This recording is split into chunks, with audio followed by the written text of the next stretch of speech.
ಸ್ನೇಹಿತರೆ, ಬಹಳ ಜನರು ಪ್ರಶ್ನೆ ಕೇಳಿರಿ, ಅಕಸ್ಮಾತಾಗಿ ನಮಗೆ ನಾಳೆ ಈ ವರಮಹಾಲಕ್ಷ್ಮಿ ಹಬ್ಬವನ್ನು ಆಚರಣೆ ಮಾಡಲಿಕ್ಕೆ ಆಗದೇ ಇದ್ದಾಗ, ಅಂದರೆ ಕೆಲವರಿಗೆ ಸೂತಕ ಬಂದಿರ್ಬೋದು, ಪಿರಿಯಡ್ ಆಗಿರ್ಬೋದು, ಈ ರೀತಿ ಆದಾಗ ಅಕಸ್ಮಾತ್ ಏನೋ ಒಂದು ಅನಾನುಕೂಲವಾಗಿ ನಾವು ಹಬ್ಬದ ಆಚರಣೆಯನ್ನು ಮಾಡಲಿಕ್ಕೆ ಮಾಡದೇ ಇದ್ದಾಗ ಮತ್ತೆ ಯಾವಾಗ ಈ ಹಬ್ಬವನ್ನು ಆಚರಣೆ ಮಾಡಬೇಕು ಅನ್ನುವ ಪ್ರಶ್ನೆಯನ್ನು ಕೇಳಿರಿ. ಅದಕ್ಕೆ ಶಾಸ್ತ್ರದಲ್ಲಿ ಏನು ಹೇಳಿದೆಯೋ ಅದನ್ನೇ ನಾನು ಉತ್ತರವನ್ನು ಕೊಡ್ತೀನಿ. ಅಕಸ್ಮಾತ್ ನಿಮಗೆ ನಾಳೆ ಮಾಡಲಿಕ್ಕೆ ಆಗದೇ ಇದ್ದರೆ 3ನೇ ಶುಕ್ರವಾರ 4ನೇ ಶುಕ್ರವಾರ ಮಾಡಲಿಕ್ಕೆ ಬರುವುದಿಲ್ಲ. ಯಾಕಂದರೆ ಈ ವರಮಹಾಲಕ್ಷ್ಮಿಗೆ ಅದರದ್ದೇ ಆದ ನಿಯಮ ಅದ. ವರಮಹಾಲಕ್ಷ್ಮಿಗೆ ಶಾಸ್ತ್ರದಲ್ಲಿ ಸ್ಪಷ್ಟವಾಗಿ ಹೇಳ್ತಾರೆ, ಶುಕ್ಲೆ ಶ್ರಾವಣಕೆ ಮಾಸೆ ಪೌರ್ಣಿಮ್ಯ ಉಪಾಂತ ಭಾಗವೇ ವರಲಕ್ಷ್ಮ್ಯಾವೃತಂ ಕಾರ್ಯಂ. ಅಂದರೆ ಪೌರ್ಣಿಮೆಗೆ ಸಮೀಪ ಇರುವಂಥ ಶುಕ್ರವಾರ ದಿನ ಈ ವ್ರತ ಆಚರಣೆ ಮಾಡಬೇಕು ಅಂಥೇಳಿ. ಅದಕ್ಕಾಗಿ ಈಗ ನಿಮಗೆ ಮಾಡಲಿಕ್ಕೆ ಆಗದೇ ಇದ್ದರೆ ಮುಂದೆ ಅಶ್ವಯುಜ ಮಾಸ ಬರ್ತದಲ್ಲ, ಆಗ ಅಂದರೆ ನವರಾತ್ರಿ ಹಾಕ್ತೀವಿ ಅಂಥೇಳಿ, ಆಗ ಹುಣ್ಣಿಮೆಗೆ ಹತ್ತಿರ ಇರುವಂಥ ಶುಕ್ರವಾರ ದಿವಸ ಈ ವ್ರತ ಆಚರಣೆಯನ್ನು ಮಾಡಬೇಕು. ವಿಶೇಷವಾಗಿ ಶುಕ್ಲ ಪಕ್ಷ ಇರಬೇಕು, ಪೌರ್ಣಿಮೆಗೆ ಹತ್ತಿರವಾಗಿರುವಂಥ ಶುಕ್ರವಾರ ಇರಬೇಕು. ಆ ರೀತಿ ಇದ್ದಾಗ ಮಾತ್ರ ನಾವು ವರಮಹಾಲಕ್ಷ್ಮಿ ಹಬ್ಬವನ್ನು ಆಚರಣೆ ಮಾಡಲಿಕ್ಕೆ ಬರ್ತದೆ.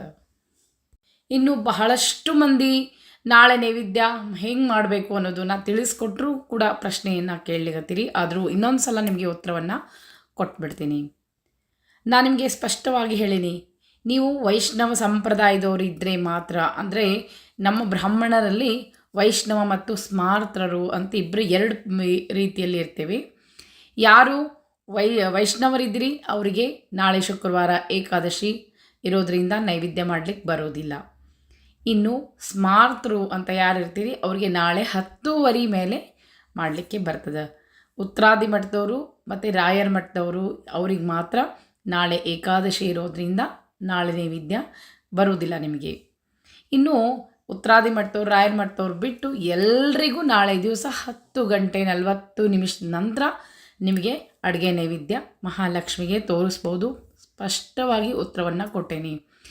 ಉತ್ತರಾದಿ ಮಠದವರು ರಾಯರ ಮಠದವರು ಇಬ್ಬರಿಗೆ ಮಾತ್ರ ನೈವೇದ್ಯ ಬರೋದಿಲ್ಲ, ಉಳುಕಿದ ಎಲ್ರಿಗೂ ನಿಮಗೆ ನೈವೇದ್ಯ ಬರ್ತದೆ. 10:40 ನಂತರ ದೇವಿಗೆ 5 ತರಹದ ಹಣ್ಣುಗಳನ್ನು ನಾಳೆ ಉಡಿ ತುಂಬಬೇಕು.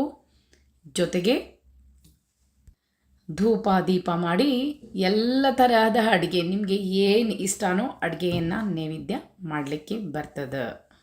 ಇನ್ನು ಬಹಳಷ್ಟು ಮಂದಿ ನಾವು 4ನೇ ದಿವಸ ಅಂದ್ರೆ ಮುಟ್ಟಾಗಿ 4ನೇ ದಿವಸದ ಇಂಥವರು ನಾವು ನಾಳೆ ಪೂಜೆಯನ್ನು ಮಾಡಬಹುದು ಅಂತ ಪ್ರಶ್ನೆಯನ್ನು ಕೇಳಿರಿ.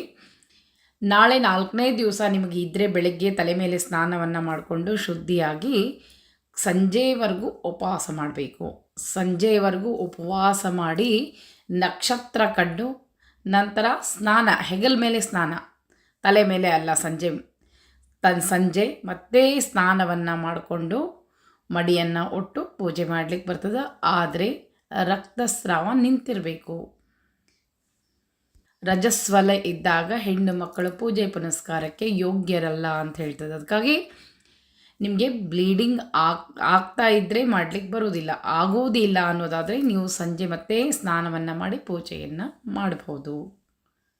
ಇನ್ನು ನಾಳೆ ವೈಷ್ಣವ ಸಂಪ್ರದಾಯದವರಿಗೆ ಮಾತ್ರ ಉಡಿ ತುಂಬಲಿಕ್ಕೆ ಬರುವುದಿಲ್ಲ. ಯಾಕಂದರೆ ಏಕಾದಶಿ ವ್ರತ ಆಚರಣೆಯನ್ನು ಮಾಡ್ತಾ ಇರ್ತೀರಿ. ಉಳ್ಕಿದ ಎಲ್ರಿಗೂ ಉಡಿ ತುಂಬಲಿಕ್ಕೆ ಬರ್ತದೆ. ನಾಳೆ ನೈವೇದ್ಯ ಮಾಡಿ ಮುತ್ತೈದೆಯನ್ನು ಕರೆದು ಉಡಿಯನ್ನು ತುಂಬಬಹುದು. ಸ್ಪಷ್ಟವಾಗಿ ಹೇಳಿ ನೋಡ್ರಿ, ನಾಳೆ ಮಹಾಲಕ್ಷ್ಮಿಗೆ 5 ತರಹದ ಹಣ್ಣುಗಳಿಂದ ಉಡಿಯನ್ನು ತುಂಬಬೇಕು. ಇನ್ನು ಅಡುಗೆ ನೈವೇದ್ಯ ಎಲ್ಲ ಆದಮೇಲೆ ಆರತಿ ನೈವೇದ್ಯವನ್ನು ಮಾಡಬೇಕಾಗ್ತದೆ. ಇನ್ನು ಮುಂದಿನ ಅದಕ್ಕೊಂದು ಸಣ್ಣ ಕಥೆಯದ ಅರ್ಘ್ಯವನ್ನು ಕೊಡಬೇಕಾಗ್ತದೆ. ಅದನ್ನು ಕೂಡ ಮುಂದಿನ ವಿಡಿಯೋದಲ್ಲಿ ನಾನು ತಿಳಿಸಿ ಕೊಡ್ತೇನೆ.